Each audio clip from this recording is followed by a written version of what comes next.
Hello student, आप सभी का मोस्ट वेलकम स्टडी अड्डा में, यानी जिसका पूरा नाम रॉयल स्टडी अड्डा है।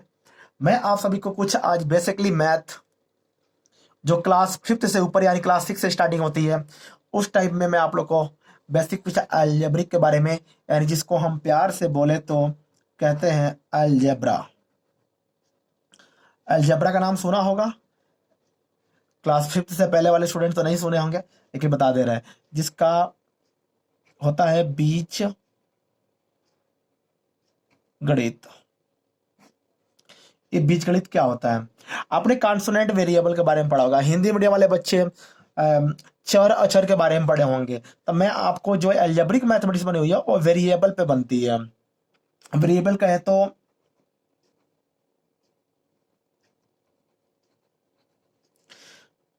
वेरिएबल जिसको हम बोलते हैं चर।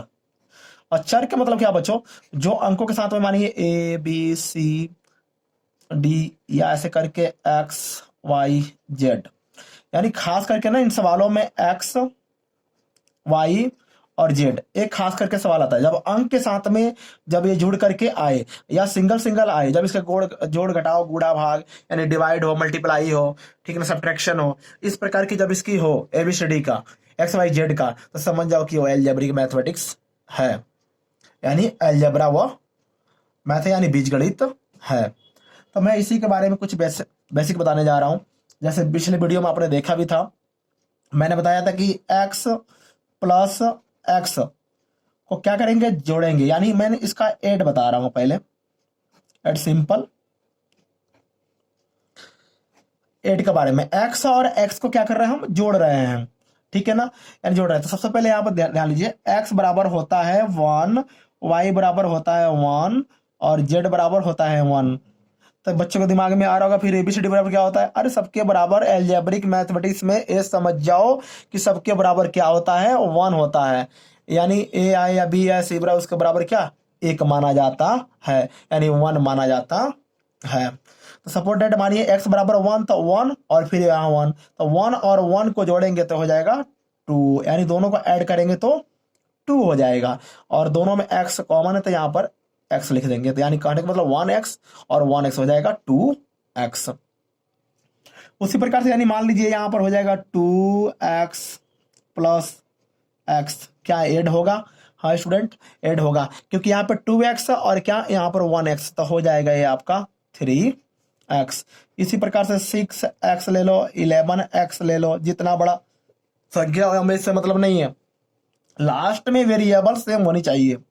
लास्ट में क्या है, वेरिएबल हमारा क्या सेम चाहिए, जो चर संख्या है जो चर है वह सेम होना चाहिए। तो यहाँ पर 6 और 11 को जोड़ेंगे तो हो जाएगा 17, ठीक है ना, और फिर x है तो x, यानी कहने का मतलब 6x और 11x कुल मिला के हो जाएगा 17x। तो इस प्रकार के स्टूडेंट कुछ इसी में डिफरेंट टाइप में हम लोग देखने को मिलेगा। जैसे मान लीजिए यहाँ पर हमने दिया 6x और प्लस यहाँ पर दे दिया 11y, क्या है ऐड होगा, क्या ये जुड़ेगा? थोड़ी सी डुप्लीकेट है तो नहीं स्टूडेंट, इसको ना सेम ऐसे उतार दो यार, कोई दिक्कत नहीं है। कितने लोग तो इसको ऐसे भी लिखते हैं, ठीक है ना, दोनों को कॉमन को कर लेते हैं साइड में, इतना ही मानो आप सेम। जैसे फिर आप ले लीजिए x प्लस वाई, यही सिंपल ले लो आप, क्या जुड़ेगा? नहीं, इसको स्टूडेंट ऐसे ही लिख दो बस, जैसे ना सेम। क्यों? अब लेकिन यही पे दे दे y प्लस वाई, क्या ये जुड़ेगा? तो हाँ ये हो जाएगा आपका 2y, कोई दिक्कत?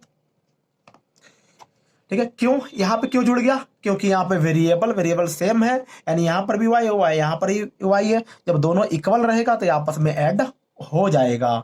सेम यहाँ पर क्या डिफरेंस है, इसलिए यहाँ पर ऐड नहीं हुआ। इसको कई मेथड से भी हल कर सकते हैं स्टूडेंट, प्रेजेंट टाइम में आप इतना समझिए।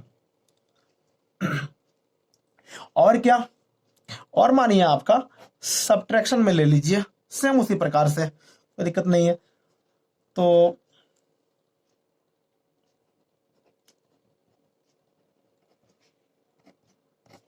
सब्ट्रैक्ट के लिए बात करें तो सब्ट्रैक्ट में वही x minus x equal to कितना होगा, x माइनस, तो अभी मैंने बोला कि x बराबर 1, x बराबर 1, तो 1 में से 1 गया तो 0। फिर आ जाएगा x माइनस, यानी 2 ले लीजिए, 2x माइनस x, तो 2x में से x गया तो x। अब कितने बच्चे लिखते हैं 1x, ऐसे नहीं लिखना, ऐसे लिखने का कोई फंडामेंटल नहीं, ऐसे नहीं लिखना, आप सिर्फ ओनली लीजिए x, बस हो जाएगा, ठीक है ना। x का मतलब होता है 1x।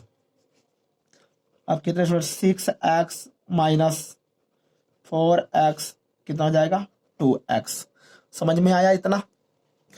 लेकिन वही कितने बच्चे लिख देंगे x माइनस वाई, घटेगा नहीं घटेगा, क्योंकि सेम वेरिएबल होगा तो घटेगा, नहीं होगा तो नहीं सब्ट्रैक्ट होगा। तो कहने का मतलब सब्ट्रैक्ट होने वाला नहीं है, तो सेम ऐसे ही उतार देंगे बस, x माइनस वाई, डन। अगर फिर आपको दे दे कहे कि 2x माइनस 2y, ठीक है, क्या ही आएगा, नहीं रे बाबा, ऐसे ही इसको बस ऐसे उतार दो बस, सेम, कोई दिक्कत ही नहीं है। देखिए मैंने अभी बताया इस पोजीशन को और इसको, ये दोनों को हल कर सकते हैं आगे भी, लेकिन प्रेजेंट टाइम में आप इतना भी लिखेंगे तो कोई गलत नहीं है। अब थोड़ा सिंपल, क्योंकि अभी मैं लेके चल रहा हूँ सिंपल सिंपल, इसके और भी मैथोलॉजी है यार, बहुत तगड़े तगड़े इसके मैथ है, ऐसा बात नहीं है अलजेब्रिक का। आपको तो मैं सिंपल अभी बता रहा हूँ, सिंपल सिखा रहा हूँ। थोड़ा मल्टीप्लाई में चर्चा करें, यानी मल्टीप्लाई यानी इसका गुणा क्या होता है, मल्टीप्लाई के बारे में चर्चा करें यार। देखो क्या, एक्स मल्टीप्लाई एक्स, थोड़ा नहीं यहाँ है समझने वाली बात है, याद रखना, ठीक है ना, कि जो x मल्टीप्लाई x कितना होगा, तो याद रखिएगा इसके मतलब होगा एक्स स्क्वायर हो जाएगा।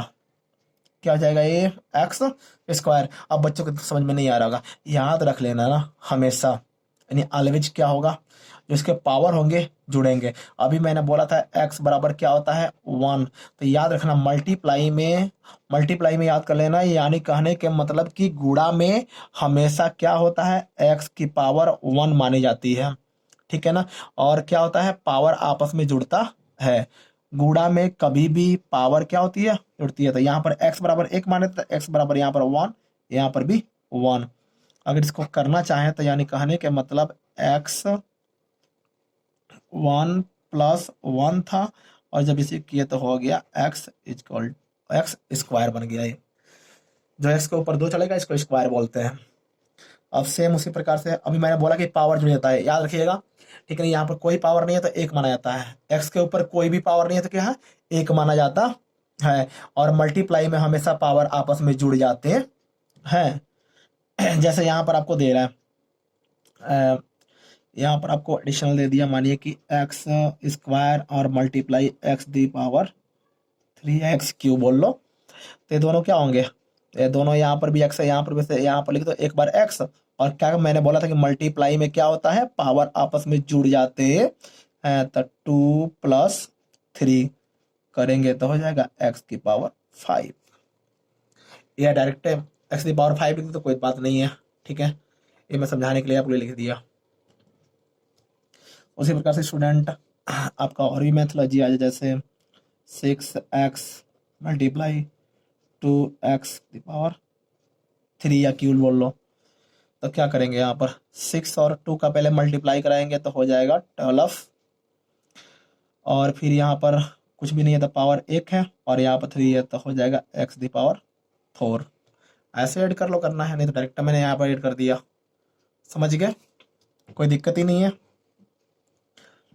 अब थोड़ा यहाँ पे ले लो आप, x the power 5 multiply x the power, यहाँ कुछ भी नहीं है तो क्या करेंगे, सेम वैसे ही, यहाँ पर क्या है, x है और यहाँ पर 3x है, मल्टीप्लाई होगा दोनों का, 3x, यहाँ पावर 5 है और यहाँ पर क्या कुछ भी नहीं है तो 1 है, जोड़ देंगे तो हो जाएगा 6। ओके स्टूडेंट, कोई दिक्कत ही नहीं है। तो ये मल्टीप्लाई का इतना फंडामेंटल रहा। उसी प्रकार से आपको अब बता दें, यहाँ पे थोड़ा ध्यान देंगे, दूसरा पेज करता हूँ, दूसरे पेज में फोकस करेंगे आप सभी। अगर मान लीजिए आपको दे दे यहाँ पे x मल्टीप्लाई y, क्या करेंगे आप, एक्स और वाई का मल्टीप्लाई कराएंगे तो ये हो जाएगा एक्स वाई, बस आपको ही दे दे x the power 2 multiply y the power 3 कितना होगा, एक्स स्क्वायर है वाई क्यू कितना होगा, तो सेम ऐसे लिख देंगे यार, एक्स स्क्वायर और क्या लिख देंगे वाई क्यू। अब बच्चों का माइंड में ये चीज आ रहा है ना, सर जी बोल रहे थे पावर तो जुड़ेगा, मल्टीप्लाई में आपस में पावर जुड़ता है, लेकिन कब जुड़ता है, जब दोनों के दोनों वेरिएबल आपस में क्या होंगे, एक समान होंगे, यहाँ पर भी एक्स है तो यहाँ पर भी एक्स होना चाहिए।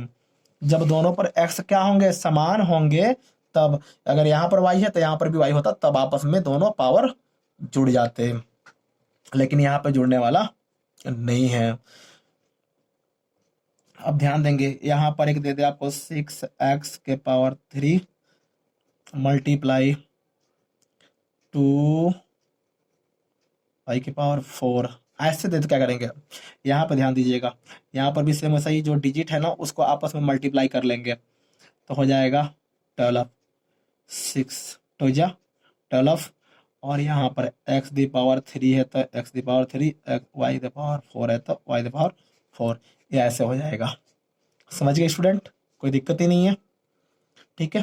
अभी मैं आपको ना हल्का हल्का टर्म दे रहा हूँ, इसके आगे वाले वीडियो में आपको मिलेगा, पूरा फुल मिलेगा, ऐसा बात नहीं, जो बड़े लेवल तक कंपटीशन तक ये सब जो भी है ना बेसिकली है आपका, ठीक है ना, बेसिक कंपटीशन में भी आता है। और अब मैं आपको सिखाता हूँ डिवाइड, बहुत शॉर्ट टर्म में लेके चल रहा हूँ यार। जैसे मान लीजिए आपको दे दिया यहाँ पर x डिवाइड x कितना होगा, अरे 1 होगा, कितना होगा 1 होगा, x का मल्टीप्लाई x का डिवाइड जब x में करेंगे तो 1 होगा।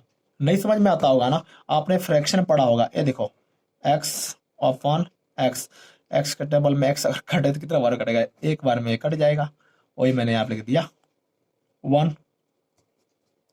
अब कोई कहे कि यहाँ पर 6x और यहाँ पर 2x कितना होगा, तो 2x से जब इसको क्रॉस करेंगे तो कितना हो जाएगा, ये हो जाएगा आपका 3, ओनली 3 होगा। आपको समझ में नहीं आ रहा है ना, इसको सिंपली फ्रैक्शन पढ़ते हैं ना, फ्रैक्शन के टाइम में काटिए, इसको क्रॉस कीजिए, ये देखिए 6 वाले को ऊपर कीजिए और 2x है ना इसको नीचे कर दीजिए, अब इसको फैक्टर कर लीजिए, पहले इसको सिंपल फैक्टर करो 6 और x को, क्योंकि याद रखना जब कभी भी कोई ऐसा डिजिट करके आए ना, ऐसा जैसे डिजिट करके आता है यहाँ पर, ऐसा डिजिट करके कोई आता है तो इन दोनों के बीच में जो संबंध होता है, जो रिलेशन होता है ना, तो रिलेशन मल्टीप्लाई का होता है। 6 और x, 6x आए, कोई पूछे कि 6x के बीच में कौन सी साइन है, तो आप मत बोलना कि कोई भी साइन नहीं है, नहीं, इन दोनों के बीच में कौन सी साइन होती है, मल्टीप्लाई का रिलेशन होता है, ठीक है ना। तो ये उसी मैंने लिखा x 6 मल्टीप्लाई x, नीचे वाले भी दोनों का ये भी मल्टीप्लाई का ही साइन होगा। ओके स्टूडेंट, अब आप ना नॉर्मली काट सकते हो यार, ऐसे इसको फैक्टर कर लो तो हो जाएगा 2 मल्टीप्लाई 3 और क्या हो जाएगा x, ये देखो फिर यहाँ पर यहाँ फैक्टर है, यहाँ फैक्टर करने का तो लोड है नहीं रे बाबा, ये देखो यहाँ पर क्या x 2 से 2 कट गया और यहाँ पर क्या x कट गया ऊपर नीचे, क्योंकि ऊपर नीचे जो सेम होते हैं वो कट जाते हैं, आपको पढ़ाया गया होगा, तो क्या होगा ऊपर क्या बच गया ओनली 3, तो वही मैंने यहाँ पे लिख दिया था 3। ओके स्टूडेंट, तो इस प्रकार के भी आए तो आराम से ऐसे नॉर्मली हम कर सकते हैं। अब ध्यान दीजिए कुछ ऐसे बेसिकली टर्म है, ठीक है ना, आपको बताएंगे अगले वीडियो में, आपका इसका और भी पार्ट बताएंगे। अभी प्रेजेंट के लिए आप इतना क्लियर करिए, जो भी दिक्कत होता है आप कमेंट में बताइए।